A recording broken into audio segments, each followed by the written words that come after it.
32,000 প্রাথমিক শিক্ষকদের চাকরির ভবিষ্যৎ কি বাতিলের দিকে যাচ্ছে? জেনে নিন বিস্তারিতভাবে। পশ্চিমবঙ্গের শিক্ষক নিয়োগ দুর্নীতির ছায়া যেন ক্রমে দীর্ঘ হচ্ছে। মাধ্যমিক স্তরে হাজার হাজার চাকরি ইতিমধ্যে বাতিল হয়েছে দুর্নীতির কারণে। এবার প্রাথমিক স্তরের নিয়োগ নিয়েও অনিশ্চয়তার কালো মেঘ জমেছে। 2016 সালের প্রাথমিক শিক্ষক নিয়োগ প্রক্রিয়া ঘিরে হাইকোর্টে চলমান মামলায় সম্প্রতি কিছু গুরুত্বপূর্ণ পর্যবেক্ষণ উঠে আসায় প্রশ্ন উঠছে, 32,000 চাকরির ভবিষ্যৎ কি তবে বাতিলের দিকে যাচ্ছে? আদালতের পর্যবেক্ষণ কি বলছে?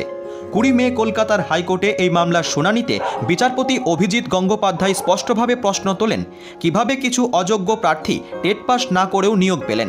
আদালতের নির্দেশে ইতিমধ্যে তদন্তে উঠে এসেছে একাধিক অসঙ্গতির কথা, যেমন ভুল মেধা তালিকা প্রকাশ, ইচ্ছামতো ইন্টারভিউ নম্বর দিয়ে প্রার্থীদের উপরে তোলা, ওএমআর স্ক্যানিংয়ের ত্রুটি, এমনকি টেট না পাশ করেও চাকরি পাওয়া।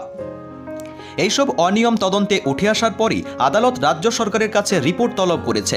এমনকি মামলায় অংশগ্রহণকারী বেশ কয়েকজন আবেদনকারী সরাসরি এই নিয়োগ বাতিলের দাবিও তুলেছেন। সরকারের পক্ষে আইনজীবীরা দাবি করছেন, সব নিয়োগ নয়, শুধুমাত্র সন্দেহজনক নিয়োগগুলিতেই তদন্ত চলছে।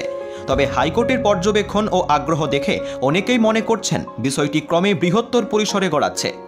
একাধিক সূত্রে জানা গেছে, শিক্ষা দপ্তর ও WBBP এর মধ্যে সমন্বয়ের ঘাটতি এবং তথ্য গোপনের অভিযোগের প্রেক্ষিতে তদন্তের পরিধিও বাড়ছে। নিয়োগে স্বচ্ছতার ঘাটতি থাকলে আদালতের তরফে কঠোর সিদ্ধান্ত আসবে, এমনটা বলছেন শিক্ষাবিদ ও আইন বিশেষজ্ঞরা। যদি এই 32,000 চাকরি বাতিল হয়, তবে তা শুধু সংশ্লিষ্ট প্রার্থীদের নয়, তাদের পরিবারের উপরও মারাত্মক প্রভাব ফেলবে। সমাজে বেকারত্ব আরও বাড়বে এবং গোটা প্রাথমিক শিক্ষা ব্যবস্থায় বিশৃঙ্খলার সম্ভাবনা তৈরি হবে। অনেকেই মনে করছেন, একসঙ্গে এত বড় নিয়োগ বাতিল হলে রাজ্যের শিক্ষা খাতে এক অচিন্তনীয় সংকট দেখা দিতে পারে। বর্তমানে এই মামলা চূড়ান্ত রায় আসা বাকি থাকলেও পরিস্থিতি ক্রমশ জটিল হয়ে উঠছে। মাধ্যমিকের পর এবার প্রাথমিক স্তরেও যে বড়সড় সিদ্ধান্ত আসতে চলেছে তা প্রায় নিশ্চিত। 32,000 চাকরি বাতিল হবে কিনা তা ভবিষ্যতের রায়ে নির্ভর করলেও ইতিমধ্যেই এই মামলার গুরুত্ব ও প্রভাব রাজ্য জুড়ে আলোচনার কেন্দ্রে উঠে এসেছে।